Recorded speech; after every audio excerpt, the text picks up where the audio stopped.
ngo haye ikaze wafashe uyu mwanya kugira ngo ukurikirane iyi gahunda kugira ngo twungurane ibitekerezo bidufasha kurushaho kumenya umugambi w'Imana. Ndashaka kukubaza ikibazo rero. Waba warigeze wicara ukumva ugize igitekerezo, ariko wareba igitekerezo ugize ukabona ni kigari cyane?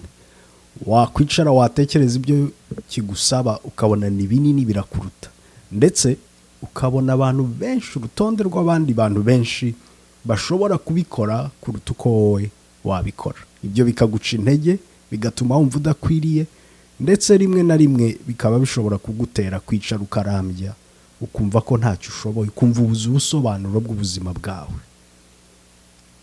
Ariko nk'uko tubibona muri Yeremiya igice cya mbere, aho bamwe mushobora kuba mwarigishijwe cyangwa se mwarasomye inkuru y'uburyo Imana yahamagaye Yeremiya.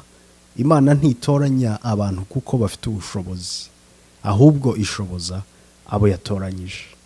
Imana iyo iguhamagaye ikurebamo ibiri imbere, ibyo yateguye ndetse n'ibyo ishaka kugukoresha, kuko umusozo n'inshingano ya buri mugambi cyangwa se buri gitekerezo iguhaye aba ari kugira ngo uyiheshe icyubahiro kandi uzane iterambere n'ubwiza mu buzima bwabo yaremye.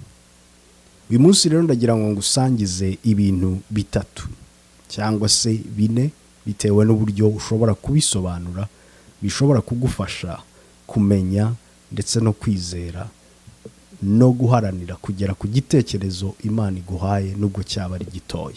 Umurongo wa 4 uravuga ngo, nuko ijambo ry'Uwiteka rinzaho riti, nakumenye ntarakurema mu nda ya nyoko, kandi nakwejeje utaravuka ngukiriraho kuba umuhanuzi uhanurira amahanga.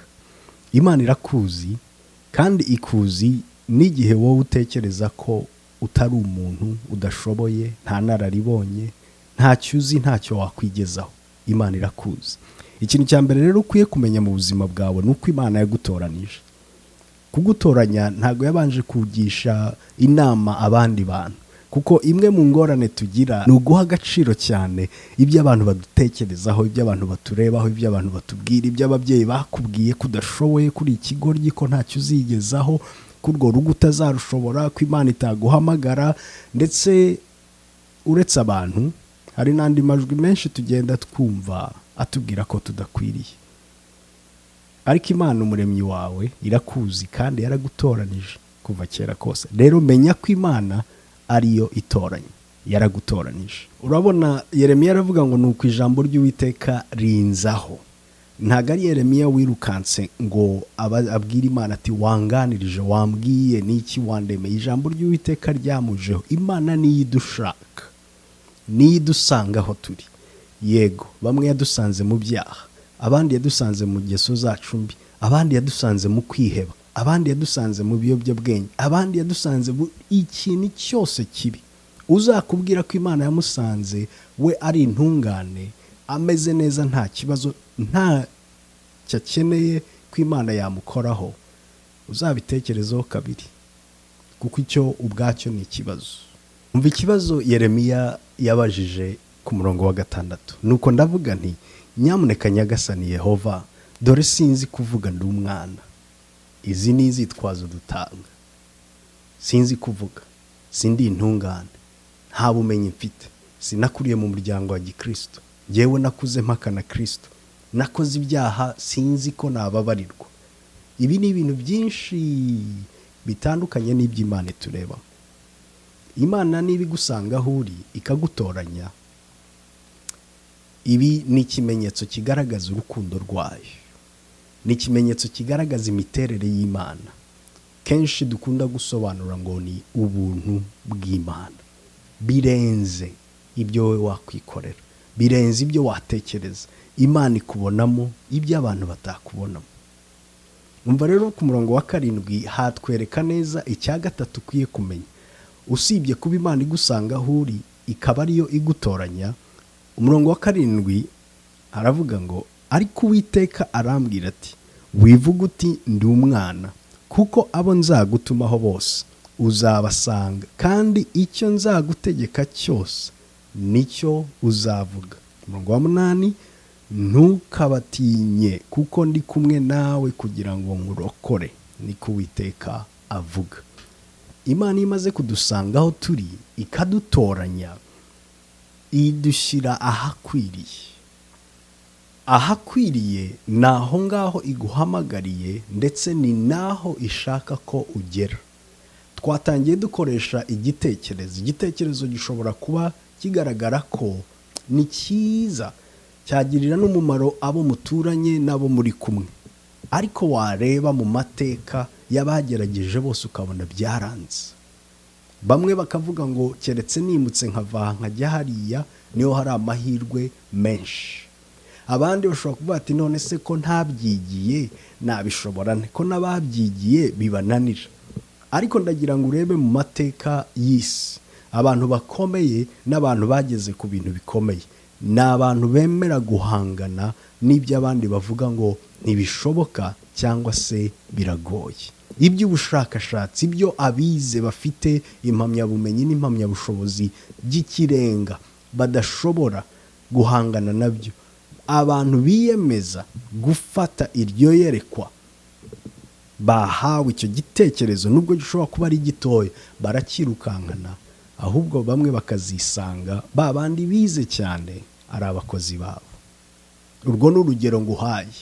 Kuba ari mu murimo w'Imana ushobora kumva ko atari wowe, kubera wenda imyaka yawe, kubera amashuri yawe, kubera ingorane wanyuzemo, kubera uburyo wireba, kubera uburyo ubara ibyaha byawe, ndetse uranagerageza uyu munsi rwose ukajya imbere y'Imana ukihana, ejo ukongera ugasubirayo ukumva ntukwiriye. Nubwo wumva udakwiriye rero, ndagira ngo nkubwire ngo Imana iyo iduhamagaye, aho iduhamagariye niho hakwiriye, aho idushyize harakwiriye.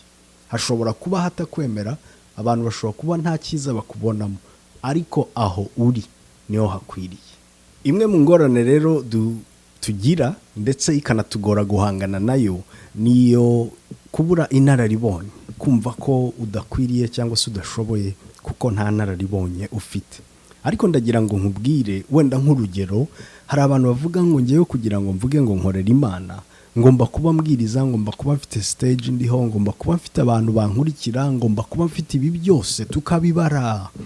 Ariko niwitegereza neza, Imana ihamagara Yeremiya, nta nyubako imuhaye, nta stage imuhaye, nta kintu na kimwe imuhaye. Ikimuhaye iramubwiye ngo nzaguha ijambo ukwiye kubabwira, icyo nzakubwira nicyo uzababwira.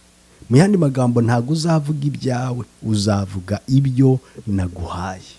Ikintu rero ukeneye ni icyo gitekerezo, ni iryo jwi, ni icyo wahawe.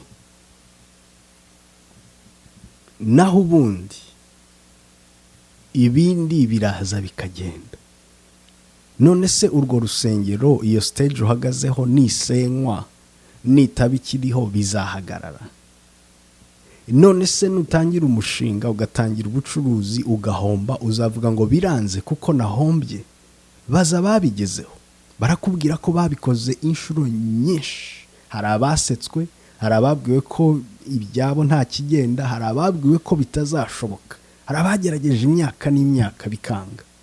Ariko fata igitekerezo, fata icyo Imana ikubwiye aricyo wirukankana. Icyanyuma rero Imana idukorera iyo yamaze kudusanga aho turi, ikadutoranya, ikadushyira ahakwiriye, icyanyuma ikora iradusobanura, kubera ko uba utarisobanukirwa, uba utazi ibyo ushoboye. Igitekerezo kiba kije ari gishyashya, ukumva ntuzi aho uzajya. Ariko umva umurongo wa 9 n'uwa 10. Uwiteka aherako arambura ukuboko kwe, ankora ku munwa, maze Uwiteka arambwira ati, shyize amagambo yanjye mu kanwa kawe. Dore ngushyiriye hejuru y'amahanga n'ibihugu by'abami, kurandura no gusenya, kurimbura no kubaka no gutera imbuto. Ibi bintu Imana imubwiye, ibi nibyo bisobanuye Yeremiya uwo ari we n'inshingano yiwe iyo ari yo. Kenshi dusobanura iduha amabwiriza, hari ubwo idusobanura iduha amasezerano, nk'uko yavuze ati nzaguha amagambo yo kubabwira, uzababwira kandi bazumva. Vango irimo iragusobanura kuri ahakwiriye kumvwa. Inshingano rero imuhaye ziragaragaza. Noneho kuri ubu ntabwo wakwicara ngo uvuge ngo Yeremiya se kuki ariho, n'iki akwiye gukora. Usomye ibindi bice byose by'iki gitabo biragufasha kumenya Yeremiya n'impamvu akora uko akora, n'impamvu abayeho uko abayeho, bishingiye ku buryo Imana yamusobanuye. Wifata rero ikinyoma kikubwira ngo shaka uburyo wisobanura. Kwisobanura se urabikurahe? Ahubwo shaka kumenya icyo Imana ikuvugaho, kuko uw'Imana ivuga kuri we, uwo nguwo niwe uri we. Uwo abantu bavuga kuri we nawe uwo wiyita, bishingira ku bigaragara, bishingira kuri experience, bishingira ku kugereranya n'abandi. Ariko menya neza ko Imana ntawe igishije inama, nta n'uwirebye, ntawe ibajije. Ni igusanga aho uri, ikagutoranya, yamara kugutoranya ikagushyira ahakwiriye, yamara kugushyira ahakwiriye ikagusobanura. Ibi bintu bine byose mvuze rero Imana yamaze kubikora, yarabikoze muri Kristo Yesu. Inshingano yawe n'inshingano yanjye ni ukwakira ibyo yakoze.